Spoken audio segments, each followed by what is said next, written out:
Nous sommes au dernier jour de notre Triduum en l'honneur de Notre-Dame de Lourdes. Et aujourd'hui, je vais vous parler de Sainte Bernardette et sa famille. A tout de suite.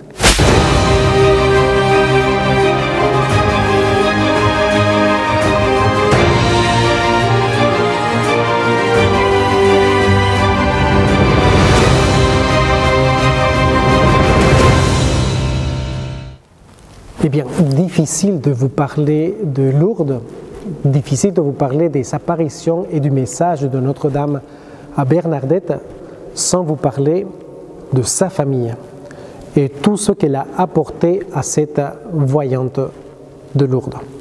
Alors, qu'est-ce que je peux vous raconter de cette belle famille? Son père s'appelait François, sa mère Louise Castero, elle avait sa tante et marraine Bernarde. Et puis, 6 autres enfants naîtront dans la famille Soubirous entre les années 1845 et 1859. Et de cette fratrie, il y a 2 qui mourront très jeunes, Jean et Jean-Marie. Après, il avait une belle sœur qui aimait beaucoup Bernardette, qui s'appelait Toinette, qui était plus jeune qu'elle, mais beaucoup plus robuste. Et c'est elle qui va accompagner Bernardette lors de la première apparition. Il accompagnera d'ailleurs souvent sa sœur dans ses visites à Massabielle. Après, il avait 3 autres frères qui s'appelaient Jean-Marie, Justin et Bernard-Pierre. Donc voilà la fratrie. Une autre chose que nous pouvons dire, c'est qu'à l'origine, la famille Soubirous n'était pas du tout pauvre. Et la vie était plutôt bien heureuse.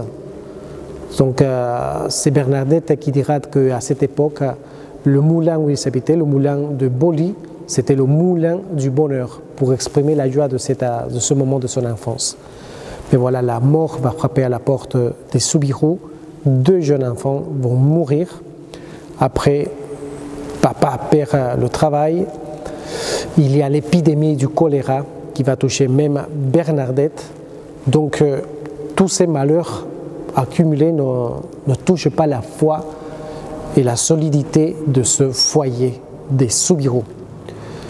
Donc, avec quelques efforts, les Soubirous finissent pour aboutir à l'ancien cachot de la ville. C'était novembre 1856. Et quelques mois plus tard, François est suspecté d'avoir volé des sacs de farine. Moins d'1 an plus tard, c'est la première apparition. Donc vous voyez, les parents de Bernardette sont un peu réticents devant les dires de Bernardette et ils ne veulent pas des histoires encore parce qu'ils avaient déjà beaucoup de soucis au sein de leur famille, beaucoup de difficultés. Ils ne voulaient pas rajouter une couche, vous voyez. Donc sa maman, au départ, elle n'y croit pas beaucoup. Son père va la soutenir plus tard. Et puis, toute sa famille va finir pour soutenir et croire Bernardette. À part ses parents, nous savons que sa tante Bernarde, la sœur aînée de Louise, a donné son accord par rapport aux apparitions. C'est une autre tante qui va accompagner Bernardette pour aller rendre visite au curé de Lourdes. Et voilà, on voit déjà dans cette première apparition comment la famille de Bernardette va entouré, si l'on pourrait résumer cette partie de sa vie, il y a eu la maladie, le chômage, la pauvreté, des humiliations, des calomnies, etc. Et rien n'a été épargné à la famille Soubirous. L'amour a pourtant continué à briller au cœur de ce foyer. Et c'est ça qui est impressionnant. Mais pourquoi? Parce qu'il y avait vraiment une confiance inlassable et absolue en Dieu. Quelles que soient nos épreuves actuelles, la question que nous pourrons nous poser aujourd'hui, est-ce que nous serons vraiment dans la capacité d'avoir ce regard de foi comme à la famille Soubirous? Je pense que c'est une bonne question à nous poser aujourd'hui. Si on parle un peu de sa vie aussi au couvent, nous savons que Bernardette, elle a toujours eu soin de sa famille. Elle a toujours contacté, elle s'occupait toujours des personnes qui s'étaient un peu éloignées de la vie de la foi, etc. Et nous savons aussi que sa famille s'occupait beaucoup d'elle et qu'essayait d'avoir toujours un contact avec elle.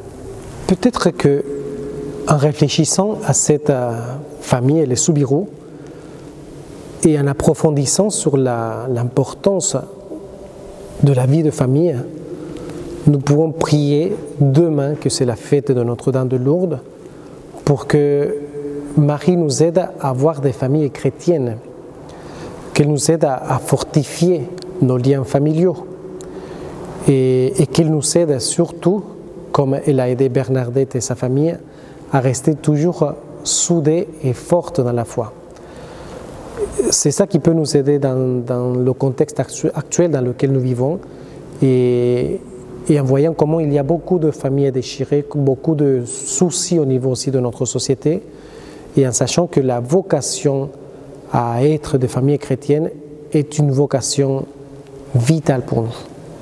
J'ai trouvé un texte qui est assez beau, assez fort aussi d'un saint espagnol, Saint José María Escrivá de Balaguer, qui dit que la famille est le premier et principal lieu de sanctification et d'apostolat. Les époux chrétiens doivent être conscients qu'ils sont appelés à se sanctifier en sanctifiant les autres, qu'ils sont appelés à être des apôtres et que leur premier apostolat est leur foyer. C'est pour cela que nous devons comprendre l'œuvre surnaturelle qui implique la fondation d'une famille. L'éducation des enfants, le rayonnement chrétien de la société.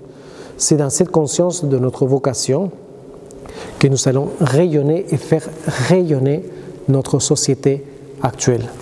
Je vous invite aujourd'hui à nous confier à Bernadette, nous confier à Notre-Dame et qu'elle nous accorde la grâce d'avoir de saintes familles chrétiennes. Sainte Bernadette, priez pour nous. Notre-Dame de Lourdes, priez pour nous. À très bientôt.